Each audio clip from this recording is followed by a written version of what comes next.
আমাদের প্রত্যেকের কাছেই ঘরবাড়ি পরিষ্কার রাখা একটা কঠিন আর সময় সাপেক্ষ কাজ, তাই না? সকাল থেকে রাত কখন যে পুরো দিনটা কেটে যায় বুঝতেই পারি না। কিন্তু যদি বলি কিছু ছোট ছোট অভ্যাস আর কিছু সহজ টিপস ফলো করলেই খুব কম সময়ে ঘরকে রাখা যায় একদম পরিষ্কার আর গোছানো। হ্যাঁ বন্ধুরা, আজ আমি তোমাদের সাথে শেয়ার করব এমন কিছু সহজ টিপস যেগুলো আমি নিজে ফলো করি, আর সত্যি বলতে এগুলো আমার কাজ অনেকটাই সহজ করে দিয়েছে। চলো, অনেক কথা অনেক টিপস দেওয়া হবে, তার আগে নিজের পরিচয়টা দিয়ে দিই। নমস্কার, কেমন আছো সবাই? আশা করি সবাই খুব ভালো আছো, আর আমিও বেশ ভালো আছি। আমি সুমি। আজকে আমার আরও একটি নতুন ব্লগে তোমাদের অনেক অনেক স্বাগত জানাই। আজকে সকালে ঘুম থেকে উঠেই আমি প্রথমে বাসি কাজগুলো সেরে ফেলেছি, আর তারপর সোজা চলে এসেছি দোতলায়। দোতলায় এসে আজকে আমি সব ঘরগুলো আর বারান্দাটা ভালো করে মুছে নেব, কারণ আমি একটা জিনিসে বিশ্বাস করি, প্রতিদিন না পারলেও সপ্তাহে অন্তত একটা দিন বা একদিন অন্তর এইভাবে ভালো করে পরিষ্কার করাটা খুবই দরকার। দেখবে এতে কিন্তু ঘর সব সময় ফ্রেশ আর গোছানো থাকবে, আর হঠাৎ করে বেশি নোংরা জমে যাওয়ার কোনো চান্স থাকবে না।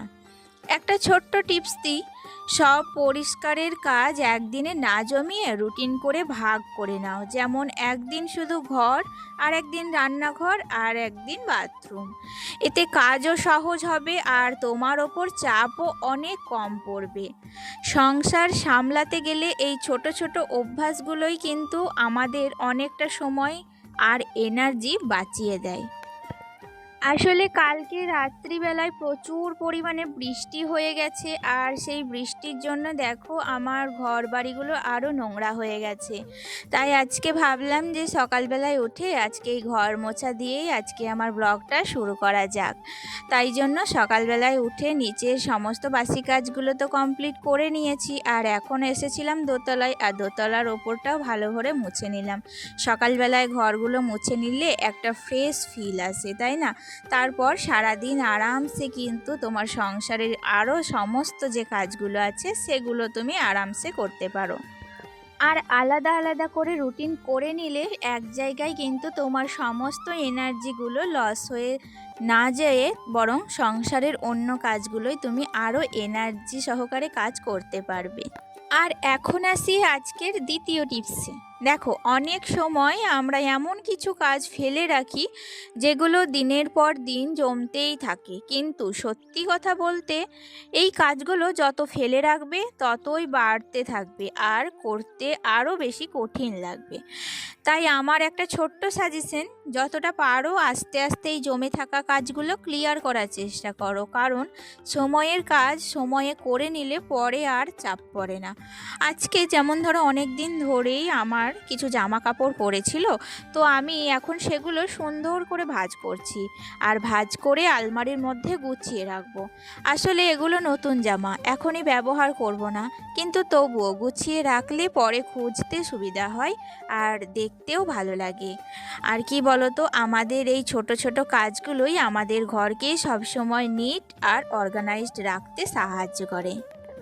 আর এখন চলে এসেছি ছাদে। দেখো, সকালে বাসি কাপড়টা না কেচে দিয়েছিলাম, আর এখন খুব সুন্দর রোদ করেছে, তাই জন্য আমি এখন সেই জামা কাপড়টাই ছাদের উপরে মেলে দিয়ে যাচ্ছি। এই রোদের মধ্যে সকাল সকাল দিয়ে গেলাম, তো এখন চলে যাব নিচে, আর নিচে গেলেই আর কিন্তু আমি ছাদে আসতে পারবো না। সেই কারণে আগে ছাদের কাজ সমস্তটা কমপ্লিট করে তারপরেই কিন্তু নিচে এলাম। আর আমার 3 নাম্বার টিপস হলো যে বাসি বিছানা কিন্তু একদমই ফেলে রাখবে না। আমাদের বড়রা সবসময় বলতেন এতে মা লক্ষ্মী অসন্তুষ্ট হন।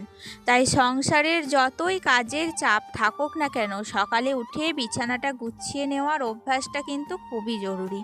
কালকে রাত্রে এখানে খুব ঝড় হয়েছিল, তাই একটু ঠান্ডা লাগছিল, সেই জন্য ব্ল্যাঙ্কেটটা নামিয়ে ব্যবহার করছিলাম। আসলে আমার ব্ল্যাঙ্কেটটা নামানোই ছিল, আমি তুলিনি, এই কারণেই আমি কিন্তু তুলিনি। আসলে ভবিষ্যৎ ভেবে কাজ করতে হয়। আর এখন দেখো আমি সেগুলোই সুন্দর করে ভাঁজ করে নিচ্ছি। আর একটা কথা, যে বিছানার চাদর যদি কাচার দরকার হয় তাহলে অবশ্যই কেচে নেবে, আর না হলে ভালো করে ঝেড়ে নিয়ে আবার ফ্রেশ করে বিছিয়ে দাও। দেখবে এই ছোট অভ্যাস তোমার পুরো ঘরটাকে কিন্তু ফ্রেশ আর সুন্দর ফিল দেবে। আর একটা ঘরের মধ্যে একটা বিছানা, একটা আলনা, এগুলো হচ্ছে একটা ঘরের সৌন্দর্য। তাই ঘরের মধ্যে ঘরটাকে যদি সুন্দর দেখাতে চাও তাহলে কিন্তু অবশ্যই তোমার বিছানাটাকে সবসময় পরিপাটি এবং অর্গানাইজড করে রাখার চেষ্টা করবে। আর এদিকে আমি কাজ করছি বলে আবার ভেবো না যে আমি সংসারে রান্নাবান্না সব ডকে মেরে দিয়েছি। আমার কিন্তু রান্না করার সমস্ত জোগাড় যন্ত্র সব কমপ্লিট। আর একটা ওই যে টিপস, এটা হচ্ছে আমার 4 নম্বর টিপস। আসলে রান্নাবান্নার জোগাড় তুমি যত তাড়াতাড়ি করে রাখার চেষ্টা করবে, ধরো একদিকে তুমি রান্নার জোগাড় করে রান্নাটা চাপিয়ে দিচ্ছ, আর অপর দিকে তুমি সংসারের কাজগুলো সেই অফ টাইমে করছো, তো একদিকে তোমার রান্নাও হচ্ছে, অন্যদিকে ঘর গোছানো হচ্ছে, তো দুই তাল একদিকে বজায় থাকছে। এটাও কিন্তু তোমরা মনে করলে করতে পারো।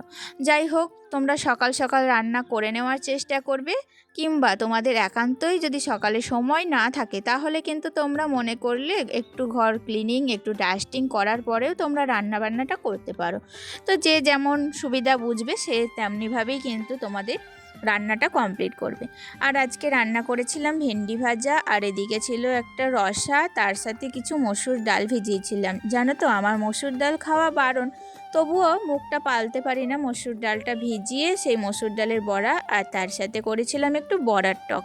টক খেতে কিন্তু ভীষণ ভালোবাসি আমি, তাই জন্য প্রতিটা মেনুতে একটু করে টক আমার রাখতেই হয়। চলো তোমাকে আজকে তাহলে আমার রেসিপিটা শেয়ার করে দিই। দেখো, বড়ার টক তো দেখলে, এদিকে রয়েছে মাছের ঝোল, আর ওদিকে রসা, এদিকে ভেন্ডি ভাজা আর বড়া ভাজা, তার সাথে ছেলের জন্য বানিয়েছিলাম একটু খিচুড়ি। সমস্ত রান্নাবান্না কমপ্লিট। দেখো, এখন কিন্তু আমার সমস্ত কাজও কমপ্লিট। যাব এখন ছেলেকে নিয়ে আমি একটু টিউশনি। এবার একটু নিজের কথাও বলি। ছেলেকে নিয়ে টিউশনি যাওয়ার আগে সংসারের হাজারো কাজের মাঝেও নিজের যত্নটাও কিন্তু খুব জরুরি বন্ধুরা। সকাল থেকে এত কাজ করছি যে নিজের দিকে তাকানোরই সময় পাইনি, চুলটাও আঁচড়াতে পারিনি ঠিক মতো। আর এখন বিকেলবেলা ছেলেকে টিউশনি নিয়ে যাওয়ার আগে একটু সময় বের করে নিজের জন্য নিচ্ছি, একটু চুল আঁচড়ে নেব, মুখটা ফ্রেশ করব। কারণ কি জানো, আমরা সারা দিন সবাইকে নিয়ে ভাবি, সংসার সামলাই, কিন্তু নিজের যত্নটা না নিলে কোথাও যেন নিজের কাছেই অবহেলা করা হয়। তাই যতই ব্যস্ততা থাকুক না কেন, দিনে অন্তত একটু সময় শুধু নিজের জন্য রাখো। আমি এখন একটু রেডি হয়ে নিচ্ছি, তারপর ছেলেকে নিয়ে টিউশনে যাব, আবার ফিরে এসে আবার সংসারের বাকি কাজগুলো ধীরে ধীরে শেষ করব। সংসার আর নিজের যত্ন দুটোকেই ব্যালেন্স করাটাই কিন্তু আসল কথা, তাই না? আর এখন আসি আমার আর একটা টিপসে, জামা কাপড় গুছিয়ে রাখা। এই কাজটা আমরা প্রায় প্রতিদিনই করি, কিন্তু একটা ভুল প্রায়ই করে ফেলি। আমরা জামা কাপড় কেচে ফেলি ঠিকই, কিন্তু সাথে সাথে ভাঁজ করে রাখি না। ফলে কি হয় জানো, কাজের চাপে সেগুলো এলোমেলো হয়ে পড়ে থাকে, আর একসাথে অনেকগুলো জমে গেলে ভাঁজ করতে গেলেই বিরক্ত লাগে। তাই আমার ছোট্ট একটা টিপস, যতটা পারো জামা কাপড় শুকনো হলেই একটু একটু করে ভাঁজ করে ফেলো। এতে কাজও জমবে না আর তোমারও সময় বাঁচবে। আজকে যেমন দেখো, আবহাওয়াটা বেশ ভালো ছিল, তাই আমি ছাদে গিয়েই সব জামা কাপড় আস্তে আস্তে ভাঁজ করে নিলাম। এতে আমার কাজও সহজ হয়ে গেল, সময়ও বাঁচলো, আর সাথে সাথে একটু প্রকৃতির হাওয়া উপভোগ করা হয়ে গেল। আর যদি তোমাদের পক্ষে ছাদে করা সম্ভব না হয় তাহলে জামা কাপড় নিচে নিয়ে এসে ধীরে ধীরে ভাঁজ করে নেবে। দেখবে এই একটা অভ্যাস তোমার পুরো কাজটাকে অনেকটাই সহজ করে দেবে। সত্যি বলতে কি, সংসার মানেই অনেক কাজ, অনেক দায়িত্ব, আর এই সব কিছুর মধ্যেই আমাদের নিজের মতো করে একটু বুদ্ধি করে নিতে হয় কিভাবে কাজগুলো সহজে কম সময়ে শেষ করা যায়। তুমি হাজার রকমভাবে চেষ্টা করতে পারো, অনেক উপায় খুঁজতে পারো, কিন্তু একটা কথা মনে রাখবে, নিজে চেষ্টা না করলে কেউ কিন্তু তোমার কাজকে সহজ করে দিতে পারবে না। যাই হোক বন্ধুরা, এখন রাত্রিবেলা আমি আমার ছেলের জন্য খাবারটা বানিয়ে নিচ্ছি। আজকে বানাচ্ছিলাম ছেলের পছন্দের খাবার চাউমিন।